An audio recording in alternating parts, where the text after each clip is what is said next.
certifications, all the master colorist certification, I hate to say it, but they're just kind of arbitrary. Hey guys, what's up? It's Lauren, and today I'm going to be addressing one of my most commonly asked questions, and that is, how do you become a hair educator? As you guys may know, I am an independent color educator, and a lot of people are always wondering, well, how did you do it? Like, what do you have to do? What kind of certifications do you have to have in order to become a color educator? Or really any type of educator in the hair industry. So in this video, that's exactly what I'm going to address. So if you've been wondering how to become a color educator or any type of hair educator, and you're trying to figure out exactly what path you need to take in order to get there, this is the video for you. Keep watching and I'll explain everything further.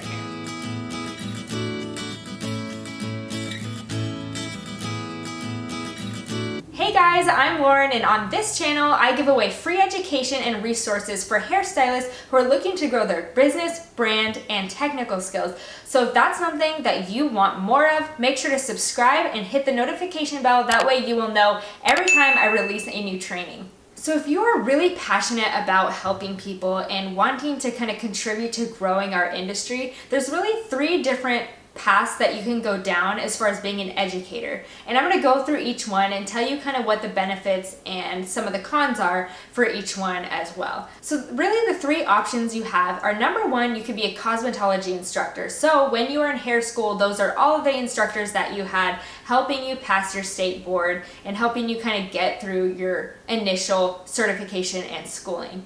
Option number two is you can be basically an educator for a product line, like say Wella, Kenra, one of those product lines. They will provide you with a lot of the materials and stuff you need in order to teach your classes. And option number three is you can be an independent educator. You may have noticed that over the past maybe 5 years, there has been such a big increase in independent educators. Those are usually the ones that are high priced, very specialized advanced education. So maybe like Habit Salon, how they have their independent education. Johnny Ramirez, Oncotron, they have their independent education. I have my own independent color education, which if you're interested in that, go ahead and check out the link below. But all of these stylists and programs fall under the independent education label because they're not tied to any brand or anything like that. They're just operating based off skill and their experience and their knowledge. So which one's the best option? So according to the US Bureau of Labor Statistics, cosmetology instructors make about $54,000 a year, which isn't bad. It's a very steady income. Depending on where you live, you know, you can get by. It's a great kind of steady job. And you get stylists when they're at the beginning of their career, where I think they're the most passionate, the most excited, the most willing to learn. That could be a really fun area to get into because you're really going to be instrumental in inspiring them to pursue their dreams and to reach their goals. So I think cosmetology instructor is a really good option if you want something stable and if you want to work with people with amazing attitudes. It's not always that way, but for the most part, I know when I was first starting hair school, I had the best attitude, probably better than I have now. I'm very passionate about hair, but I just remember just being so wide-eyed and so excited in hair school. There was really no other time like it. If you're going to do that route, I would suggest going with just like a really great school. I went to Paul Mitchell, and I can't say enough good things about Paul Mitchell. I realize that in different areas, people have different opinions about the schools. I went to the flagship school, which is in Costa Mesa, and it was just such an amazing experience. I still talk to some of the instructors today, and they are really instrumental in just like encouraging me to pursue my wild dreams. I was always just dreaming big, and they always encouraged me, were never jealous or tried to hold me down. And I feel like if you are somebody who really likes to help people, that would be a really great experience for you to meet stylists at that school level and just really help them grow and be inspired. So the second option, like I talked about before, is you're actually working with a product line. So I'm going to just use Wella for example. So I believe they have like a master colorist system, and then once you pass that, maybe you're able to move on and actually train other stylists in color, things like that. So when you work for a product line like that, they're going to put you through their own training and certifications. Now what's important to know about this is none of these are required to actually instruct people unless you are training people to pass state board and to get their initial cosmetology license. All of the certifications, all the master colorist certification, I hate to say it, but they're just kind of arbitrary. They're great on a resume. I'm not saying like don't do them, they're stupid. I'm not saying anything like that. I'm just saying that they are arbitrary and they're not legally necessary. They're not like a certificate legal necessity in order to be an educator. But it is a pretty good route to go through if you are trying to dabble in education, because it's going to help you kind of see what that industry is like. It is actually very different than just being a hairstylist. There is a whole different industry and sales component to it. And actually that's one of the reasons that I decided to do independent education. I'm kind of biased. Like I did my just own education all on my own. I just kind of, put out my skills and created a system around what I was doing. The problem with like a color line or some other type of product line is you're attached to that product line. You do not have the freedom to kind of share your knowledge on other product lines or other things with stylists that are going to help them in your career. You are constricted and confined to that one product line.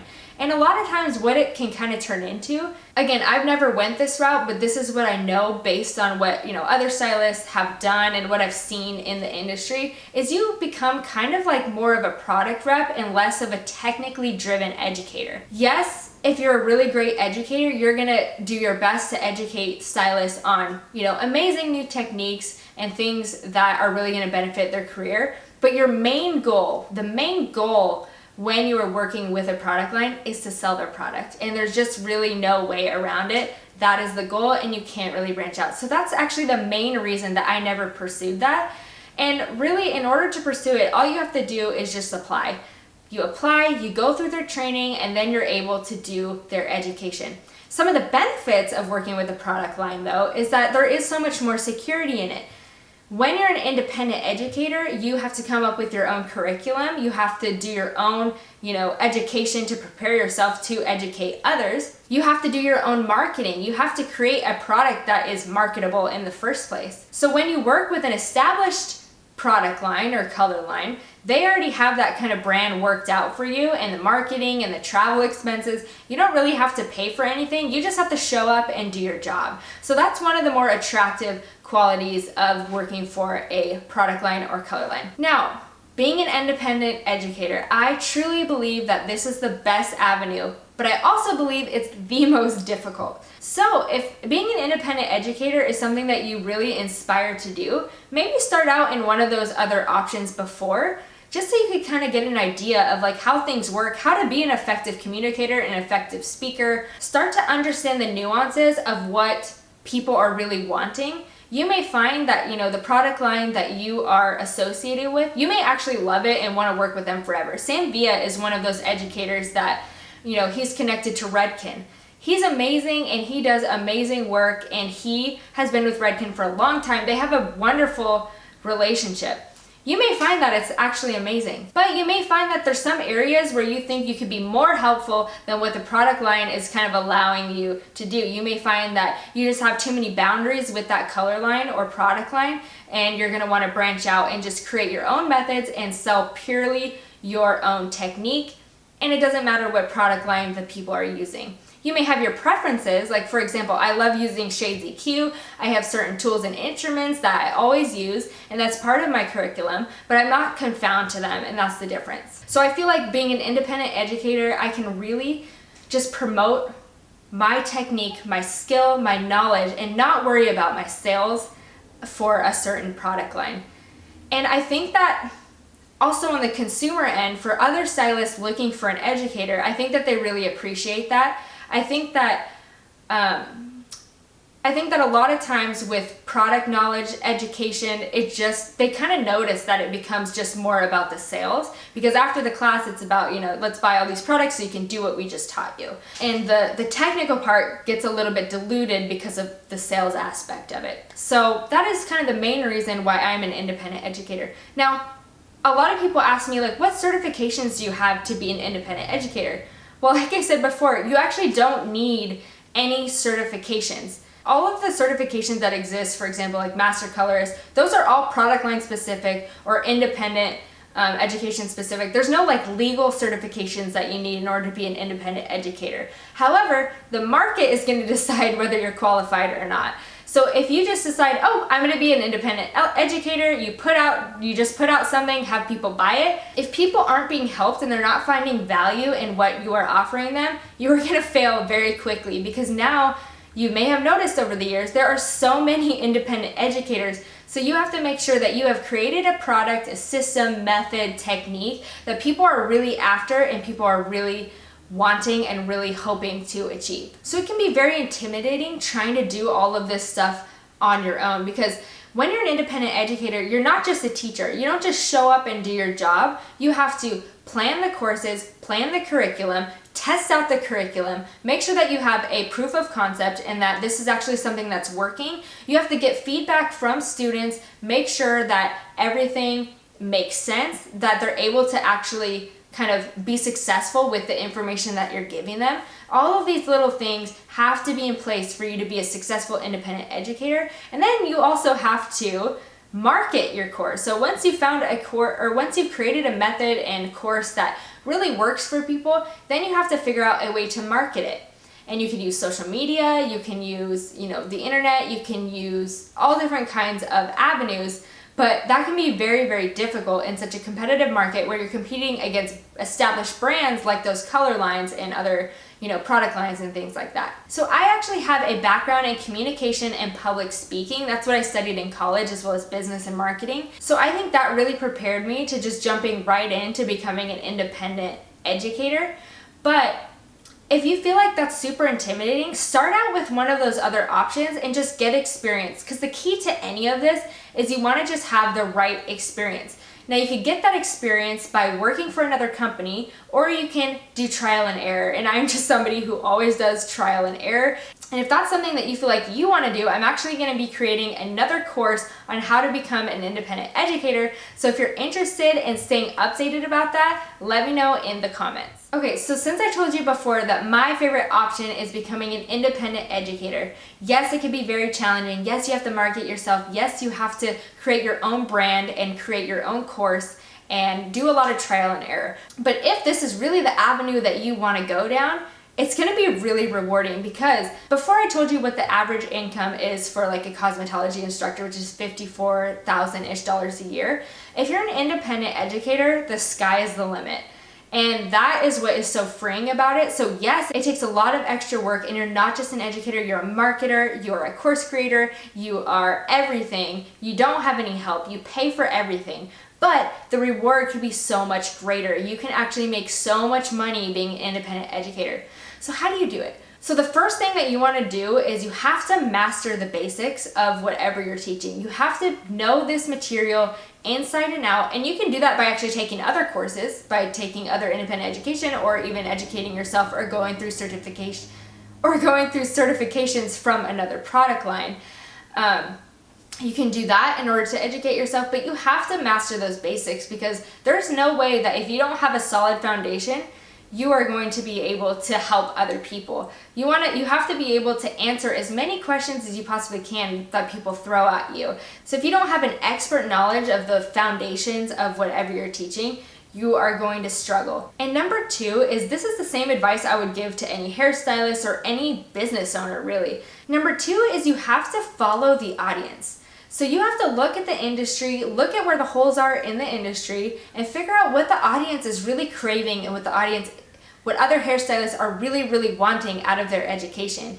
You'll notice that there's grievances that people have from their education. For example, they feel like, it's just a sales pitch. It's not really technically driven. It's not really inspiring. Or they're just learning the same old tricks from every single other education program out there. So number two is you really need to just study the industry, study other stylists, and figure out exactly what they're really craving in their education. You have to create a product that supplies the demand. And number three is you have to be extremely organized, or nothing will get done. When you're an independent educator, everything falls on you, including the scheduling. So you have to make sure that you stick to a really disciplined schedule so that you're able to actually accomplish things, because it can be so overwhelming. There is so many things to do. So if you create a calendar or create some sort of schedule, and make sure that you hold yourself accountable to staying on track to completing everything you need to complete in order to have that class ready to go and ready to market and ready to promote. Very important to have a schedule. And number 4 is you really want to make sure that you're saving your money so that you can put into this new business, because it is a separate business than being a stylist. So you want to save money to put into this new business so that you'll have enough money for supplies, materials. You'll go through a lot of different materials that you might even end up wasting, mannequin heads, because you're testing out new techniques, testing out new methods. Not everything is going to be perfect or going to be great and marketable. So some things you're going to go through and you're going to end up throwing away. So you want to set money aside to give yourself room for that trial and error. And then you're also just having to have money for all of your expenses. Like with those other options, they're paying for your travel. They're paying for you to go to all these different places because basically you're selling their product.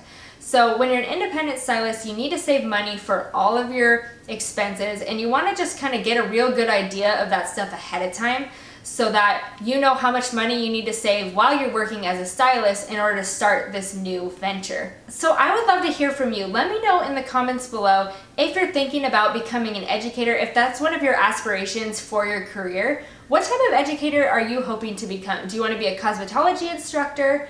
Do you want to work with a brand that you really enjoy, or do you want to be an independent stylist? Let me know in the comments below. I'm so interested to hear your guys' thoughts. So one way to do some research into becoming an independent educator is take another independent educator's class, see what they've done, and see how maybe you would tweak it or do your own thing. If you'd like to check out my course, I actually have an online course right now. It's down in the description below. Make sure to check it out. YouTubers actually get 30% off. And also in the description, you're gonna find more free resources and free education for hairstylists, so make sure to check that out. If you wanna learn how to become a better and more confident colorist, click here. If you wanna learn how to effectively market yourself on Instagram, click here. Thanks for checking out this video. If you enjoyed it, make sure to give me a thumbs up, subscribe, hit the notification bell, and make sure to share with your friends who have dreams of becoming educators in our industry. If you have any questions, make sure to leave them in the comments below. I answer them as soon as you leave them, pretty much. Thank you guys so much for watching, and I'll see you in the next video.